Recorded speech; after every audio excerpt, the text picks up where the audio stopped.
Hello friends, income tax के cases की series में आज जो केस हम लोग डिस्कस करेंगे उस केस का नाम है Dinesh Kumar Goyal versus union of India and others. ये केस 453 ITR पेज नंबर 535 पर रिपोर्ट हुआ। मैटर कलकत्ता हाई कोर्ट ने डिसाइड किया और इस केस का जजमेंट 15 सितंबर 2022 को आया। हमारा जो भी फिस्कल लॉज है और स्पेशली जहां पर हम डायरेक्ट टैक्स की बात करते हैं, जब कभी भी कोई इनेक्टमेंट लाया जाता है, कोई प्रोविजन लाया जाता है, तो उसके पीछे जो पार्लियामेंट की मंशा होती है वो बहुत अच्छी होती है, लेकिन जब उस एक्ट को इंप्लीमेंट किया जाता है तो जो भी सेफगार्ड्स कानून में दिए हुए होते हैं, उन सेफगार्ड्स को, उस कानून को लागू करने के लिए जो ऑफिसर्स जिम्मेदार हैं, जो एडमिनिस्ट्रेटिव पार्ट है, वो उसके अंदर मिजरेबली फेल करता है, जिसकी वजह से जो मेजॉरिटी ऑफ द लिटिगेशन है वो इतनी ज्यादा बढ़ जाती है कि जिसकी वजह से हमारे जो कोर्ट्स हैं उनको एक हेल्दी टाइम नहीं मिल पाता जेन्युइन केसेस को सुनने के लिए। सेक्शन 148 एक ऐसा सेक्शन है जिसके ऊपर पहले भी बहुत ज्यादा लिटिगेशन होता था और 2021 के अंदर जो नया रिजीम आया उसकी वजह से इसके अंदर और ज्यादा लिटिगेशन इसलिए बढ़ी क्योंकि जो भी सेफगार्ड्स या जो भी प्रोसीजर्स कानून ने सेक्शन 148 के अंदर दिए या जो प्रिंसिपल्स पहले डेवलप हो चुके हैं उनका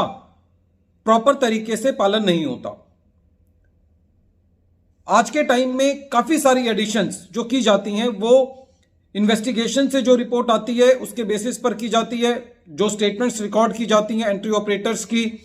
या थर्ड पर्संस की, उनके बिहाफ पर काफी एडिशंस की जाती हैं। तो एक जनरल रूल ये है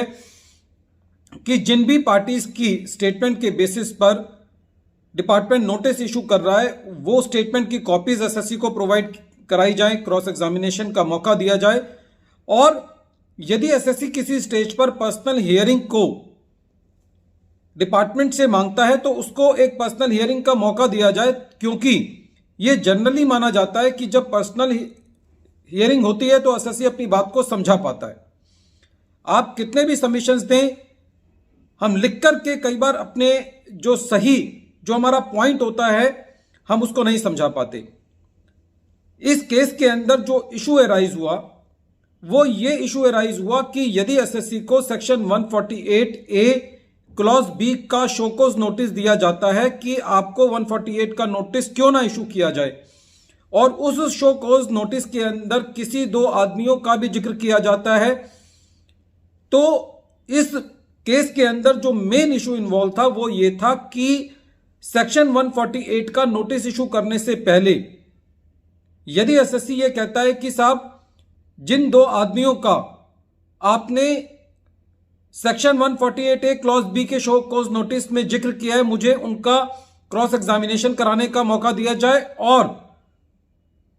सेक्शन 148 का नोटिस इशू करने से पहले भी मुझे पर्सनल हियरिंग दी जाए,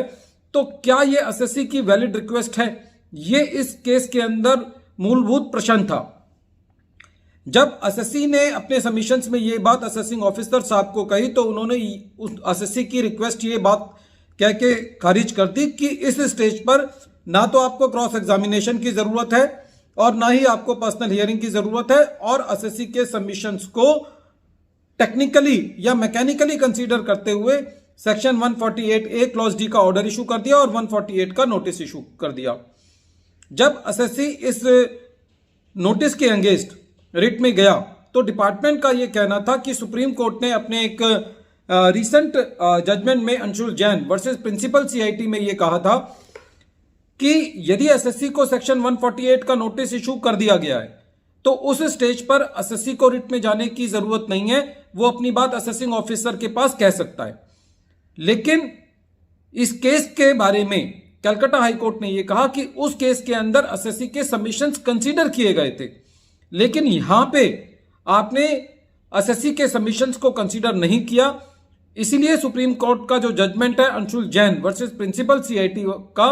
वो फैक्ट्स इस केस में स्क्वेयरली अप्लाई नहीं होते और कलकत्ता हाईकोर्ट ने सेक्शन 148A क्लॉज डी और 148 के नोटिस को क्वेश किया इस बात पर कि आपने एसएससी को पर्सनल हियरिंग का मौका नहीं दिया, उसने क्रॉस एग्जामिनेशन मांगा था, उसका मौका नहीं दिया। तो फ्रेंड्स, इस केस से जो बात निकल के आती है वो ये निकल के आती है कि आप नोटिस को इशू करने से पहले भी यदि एसएससी आपसे पर्सनल हियरिंग मांगता है तो प्रिंसिपल ऑफ नेचुरल जस्टिस और प्रोसीजरल रेगुलरिटी के कंसेप्ट को देखते हुए एसएससी को पर्सनल हियरिंग और क्रॉस एग्जामिनेशन का मौका दिया जाना चाहिए सेक्शन 148 का नोटिस इशू करने से पहले भी। वीडियो के अंत में एक बार फिर मैं केस का नाम रिपीट कर रहा हूं। केस का नाम है Dinesh Kumar Goyal versus union of India and others और ये केस 453 ITR पेज नंबर 535 पर रिपोर्ट हुआ। मैटर कलकत्ता हाई कोर्ट ने डिसाइड किया और इस केस का जजमेंट 15 सितंबर 2022 को आया।